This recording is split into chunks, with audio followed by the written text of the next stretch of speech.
Welcome unified जंगी में आप सभी का स्वागत है। आज हम खबरों की शुरुआत एक बुरी खबर से करेंगे। फ्रांसिस नगानू ने अपने 15 महीने के बेटे को खो दिया है। दुनिया में बहुत सारे दुख होते हैं मेरे दोस्त, पर जब बड़ा इस उम्र में रह जाए और छोटा उससे पहले मर जाए, उससे बड़ा दुख उसके लिए कोई नहीं होता। मैंने देखा है कि लगभग 25-26 साल की उम्र में मेरे मामा की डेथ के बाद मेरे बाबूजी का हाल क्या रहा और पूरी ज़िंदगी भर हर दिन लगभग मरते ही रहे। आपको शायद पता ना हो, पर मेरी एक बहन थी जो शायद एक दिन में मर गई। उस एक दिन के बहन के बारे में मेरी माँ आज भी रोज़ बात करती है। प्रकृति ऐसी ही बनाई गई है कि पहले बड़ी उम्र वाले मरेंगे और फिर उनके बाद छोटी उम्र वाले। पर जब ये उल्टा होता है तो उससे बड़ा दुख कोई नहीं है। तो मैं उम्मीद करता हूँ कि Francis Ngannou is able to survive this moment. अगर ऊपर वाला है तो फ्रांसिस नगानू और उसकी फैमिली को भी शांति दे और जो मरा है उसको भी। खैर, हमें अपना काम करना है, हम आगे बढ़ते हैं।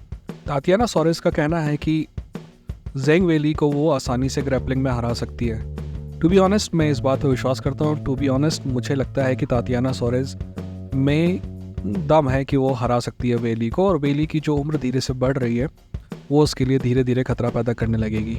मेरा तो ये भी मानना है, अगर आप इस चैनल को देख रहे हैं तो मैं शायद 3 साल से कह रहा हूँ, 3 साल से नहीं, इस चैनल को आप 3 साल से देख रहे हैं, बट अगर मेरे को जानते हैं तो मैं 5 साल पहले आपको कहा होगा कि तातियाना सोरेस चैंपियन बनेगी। अगर वो इंजरी नहीं हुई होती तो शायद आज हम उसे चैंपियन के रूप में दिखते। बट आज भी Tatiana Suarez is one of the best fighter in UFC, man और वुमेन।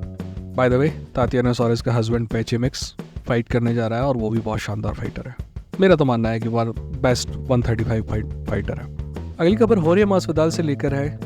होर्हे मासविदाल ने हाल ही के दिनों में एक इंटरव्यू दिया और इंटरव्यू में उसने कहा कि जब उसे बिल्कुल शॉर्ट नोटिस में कमारू उस्मान से फाइट करनी पड़ी थी तो उसने डिमांड की $5 मिलियन की, और उसकी डिमांड पूरी की गई। और अगर उसे $5 मिलियन से कम में फ़ाइट करना पड़ता तो उसे लगता है कि ये उसके साथ गलत हो रहा है। उसे अपना फ़ायदा उठाना, वो नहीं चाहते थे कि कोई भी उसका फ़ायदा उठाए। दोस्त, ऐसी कोई सलाह कोई डॉलन सोरोनी को भी दे देता जिस चूती ने $200,000 में कॉनर मैकग्रेगर से फाइट की।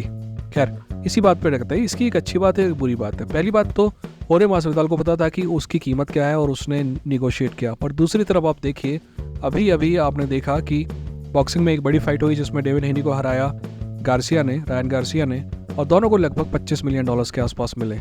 पता है आपको उसमें कितने पेपर व्यू बिके थे?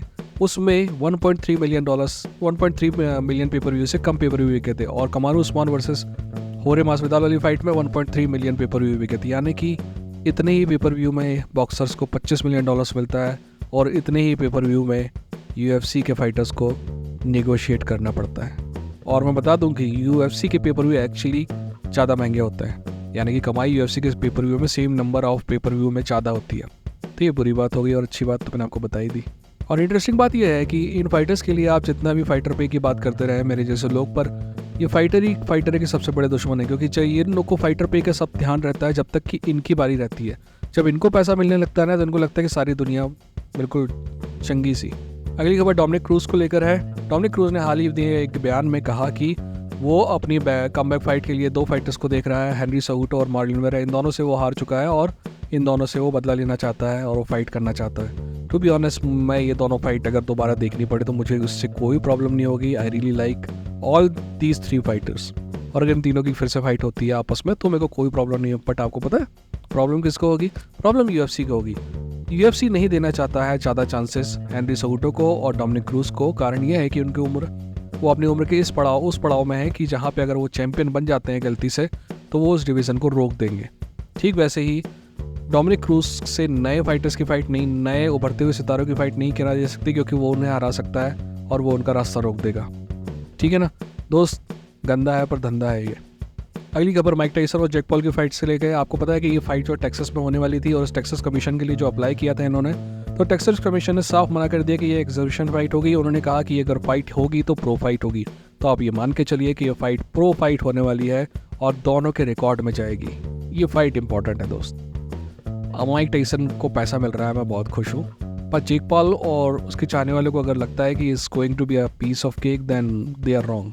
शुरू के 2 राउंड में I can not count out Mike Tyson, और वैसे भी 2-2 मिनट के राउंड है ना, और ग्लव्स भी थोड़े बड़े हैं। वैसे सारी दुनिया में ये फाइट नेटफ्लिक्स में दिखाई देगी, पर इंडिया में दिखाई देगी कि नहीं ये मुझे नहीं पता। अगली खबर जो है वो ये है कि बंद घड़ी भी ना दिन में 2 बार सही होती है। तो भाई साहब, डेनियल कॉर्मियर ने कुछ ऐसा कहा है जो बिल्कुल सही है।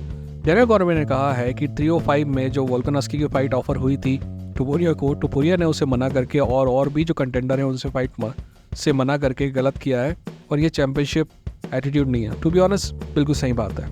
Daniel Cormier, I hate to say this but Daniel Cormier बिल्कुल सही है। आपको ये समझना होगा कि क्या टुपुरिया में ग्रेट बनने की संभावनाएं हैं? बिल्कुल हैं। क्या टुपुरिया एक दिन ग्रेट बन सकता है? मेरे ख्याल से बन सकता है।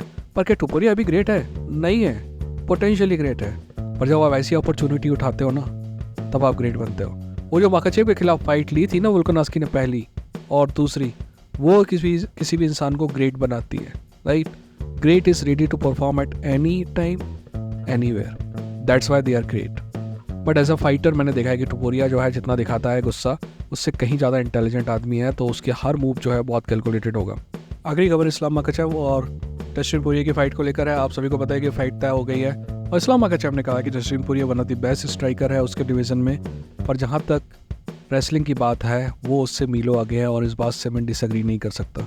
मेरा मानना है कि रेसलिंग में ना सिर्फ डस्टिन इस्लाम माखाचेव से काफ़ी पीछे है, बल्कि डस्टिन में एक बहुत बुरी बात है, वो जब भी ग्राउंड पे आता है तो उस ग्राउंड पोजीशन को एक्सेप्ट कर लेता है और जैसे तैसे राउंड खत्म करने की कोशिश करता है।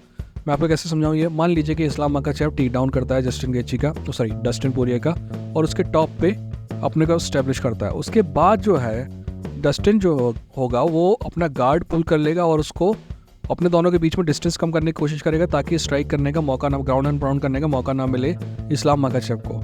मैं ये कहना चाह रहा हूँ कि डस्टिन उठने की कोशिश नहीं करेगा। Dustin will not try to get up. I think that's a very big problem and it's going to cost him dearly. आपके क्या विचार है?